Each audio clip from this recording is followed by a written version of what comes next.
Hello Mario Booster, selamat datang kembali di channel Mario Angelo. Ya, hari ini kita mendapatkan sebuah berita yang tidak diduga-duga oleh kita sebagai para fans, terutama buat kalian para fans Ip Man. Nah, baru tadi pagi Donnie Yen sebagai aktor utamanya telah merilis poster teasernya mengenai Ip Man kelima. Aduh, ini gimana ya? Gua jujur aja ya, di Ip Man keempat kemarin kan udah ending. Terus Ip Man kelima buat apa, Pak? Kan tokoh Ip Man-nya udah meninggal, kan udah sesuai dengan sejarahnya.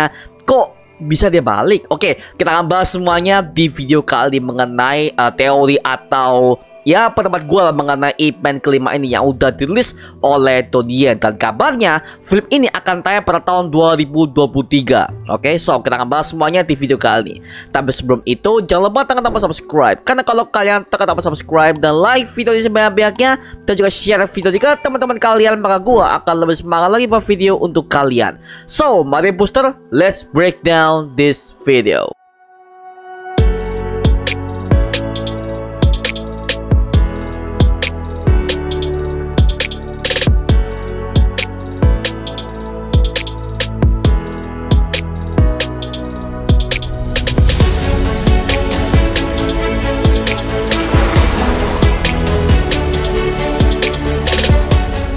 Baru pagi tadi ya, gue enak-enak bangun tidur, tiba-tiba ada berita yang mengatakan Ip Man kelima sudah merilis official teaser posternya. Poster ya, ini baru poster, belum ada trailer, belum ada teaser. Literally ini masih official posternya. Nah, justru memperlihatkan ada samsaknya si Ip Man. Kayaknya ini ada di rumahnya Ip Man, dimana kalau gua masih ingat di Ip Man keempat kan kita udah diperlihatkan ya rumahnya Ip Man seperti apa dengan bentuk kayu-kayu segala macam, dan itu udah terlihat bangunan pada tahun 1960 sampai tahun 70-an, Pak, seperti itu.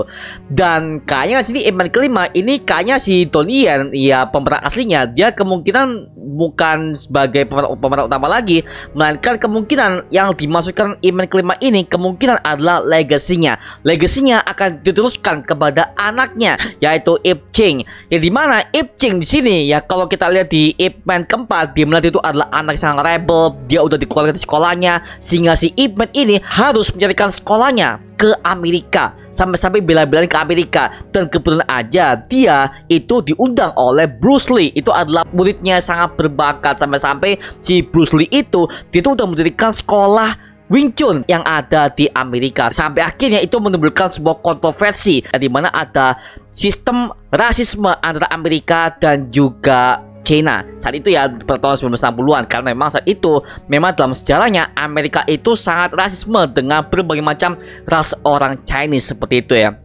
Nah di sini kayaknya untuk Ip Man kelima, gue curiga ini akan mengangkat legasinya Ip Man yang akan diteruskan kepada Ip Ching. Jadi ini adalah sequel setelah meninggalnya si Ip Man di tahun 1970-an. Jadi kemungkinan di sequel ini Ip Ching, anak dari Ip Man, ini akan mendirikan sebuah perguruan yang sangat tinggi untuk semua anak-anaknya untuk menjadi muridnya Ip Man. Dan kemungkinan si Ip Ching ini akan dibantu oleh Bruce Lee. Kita tahu bahwa Bruce Lee di Ip Man keempat kemarin, dia itu udah menjadi seorang master, dan dia udah diakui oleh semua master yang ada di Chinatown, yang tepatnya berada di Amerika saat itu ya. Makanya kita mungkin ya di Ip Man kelima, Bruce Lee akan menjadi tokoh utamanya. Nah, nama Ip Man sendiri ini adalah sebagai trademark aja sih untuk si anaknya si Ip Man, yaitu si Ip Ching ini, Pak, seperti itu.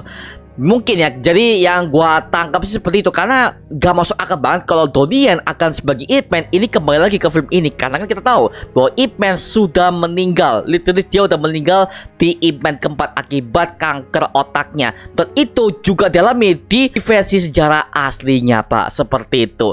Makanya ini kayaknya Ip Man kelima bakal mengangkat si anaknya sih, karena banyak banget komentar bahwa bang, ini apakah Ip Man bakal balik lagi atau ada varian dari universe lain? Gak ya, nggak sampai seperti itu, nggak sampai seperti itu. Kalau dari gua sendiri ya yang melihatnya, karena ini literally ini udah money making banget sih. Ini udah money making banget kalau menurut gua ya.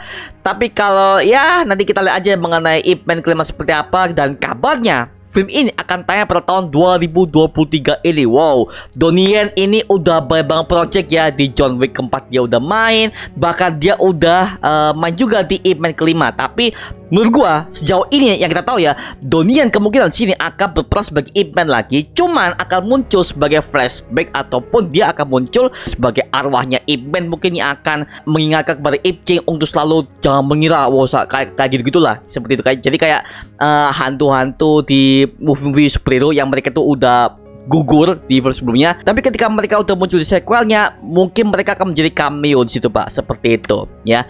Jadi kemungkinan si Donnie Yen sini ya perannya cuma sedikit mungkin ya, karena kan ya di Ip Man keempat kan dia kan udah meninggal, Pak, seperti itu. Makanya literally ini adalah berita yang sangat mengganggu gua banget, apalagi gua tuh adalah fans Ip Man banget. Gua udah ngikutin semua film-film Ip Man, dari yang Ip Man yang akan rilis pada tahun 2023 ini.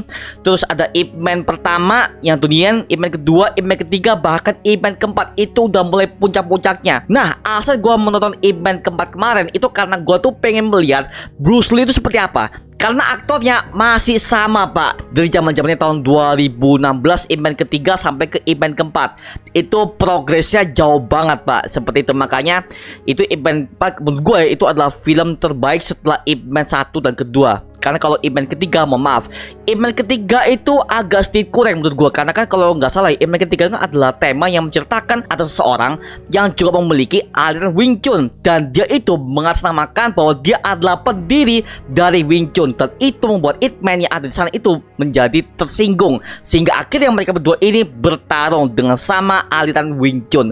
Dan mohon maaf, Ip Man ketiga itu jelek, Pak ya. Meskipun ada Mike Tyson situ, tapi mohon maaf, Ip Man ketiga menurut gue jelek banget. Tapi kalau Ip Man 1, 2, dan 4 itu adalah the best movie China hero yang pernah gue lihat, Pak. Seperti itu. Apalagi ini mengangkat karakter yang udah pernah ada di dunia nyata, Pak. Itu adalah Ip Man. Nah, seperti itu. Makanya di Ip Man kelima ini ya mungkin sebagai the legacy-nya aja sih. Jadi buat kalian yang mengharapkan bahwa Donnie Yen akan memerankan Ip Man kembali, well, jangan berpikir terlalu tinggi dulu ya, karena kan kita tahu bahwa karakternya udah meninggal. Nah gitu, Pak. Jadi well, ini kayak yang dimaksud Ip Man kelima ini adalah legasinya. Itu dari pendapat gua pribadi untuk mengenai Ip Man kelima ini. Ini karena jelas bahwa kayaknya saya akan menggali lebih jelas tentang kehidupan Ip Ching. Karena kan kita belum tahu ya kehidupan remaja Ip Ching seperti apa di sekolahnya. Bahkan dia tuh sebelum di Ip Man keempat mungkin itu akan menjadi bridging ke Ip Man kelima, dimana dia itu udah nggak sekolah, dia itu udah nggak berpendidikan, tapi dia udah diberikan warisan oleh ayahnya untuk menjadi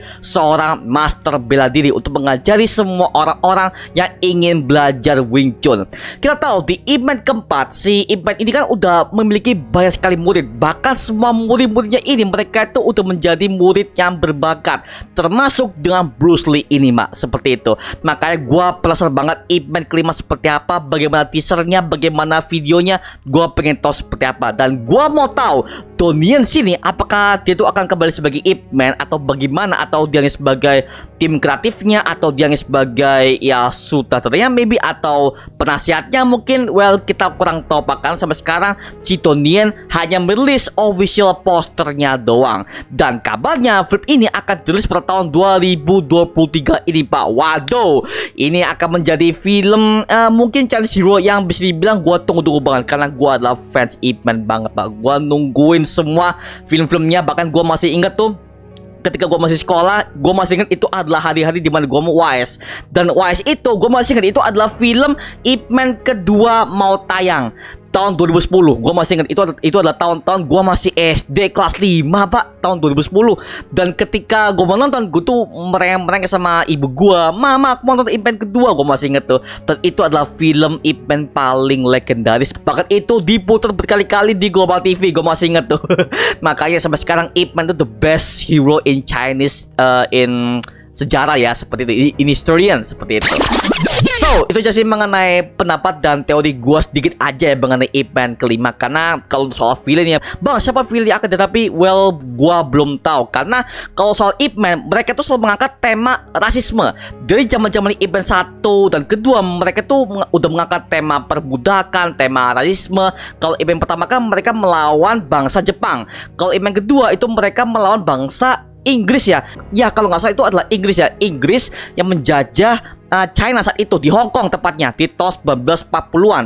Dan untuk event ketiga itu ya nggak ada istilah namanya rasisme ya, karena itu literally hanya untuk melawan orang yang memiliki kemampuan Wing Chun yang sama seperti Ip Man, tapi dia hanya mengaku-ngaku aja bahwa dia itu adalah pemilik Wing Chun yang asli, dan itu buat Ip Man yang sini sangat tersinggung seperti itu ya. Tapi kalau event keempat itu udah mulai kembali ke akarnya, dimana itu udah mirip banget dengan event kedua banget, di mana mereka itu mengangkat bangsa Amerika sekarang, negara Amerika yang mereka itu sangat rasis terhadap orang-orang Chinese, sehingga ketika orang-orang Chinese itu ingin mendirikan sebuah perguruan bela diri yang ada di Chinatown, tepatnya di New York, mereka itu ditindas banget oleh orang-orang Amerika yang sangat rasisme itu Pak, seperti itu.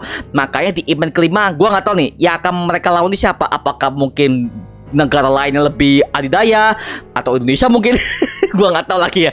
Gua nggak tahu nanti kreatif story seperti apa untuk mengangkat film Ip Man kelima yang satu ini. Tapi yang jelas gua pengen tahu perkembangan cerita seperti apa, dan gua juga pengen tahu bagaimana nasib Bruce Lee yang ada di Ip Man kelima. Ya kalau misalkan dia masih ada ya, karena Ip Man kan udah meninggal pada tahun 1970. Nah Bruce Lee itu udah meninggal di tahun 1971 kalau nggak salah ya. Tepatnya dia tuh udah meninggal setelah Ip Man ini udah meninggal setahun kemudian Pak, seperti itu. Makanya gue pengen tahu plot yang akan diceritakan oleh Pia Story seperti apa. Gue pengen tahu aja dari situ sih. Oke lah ya.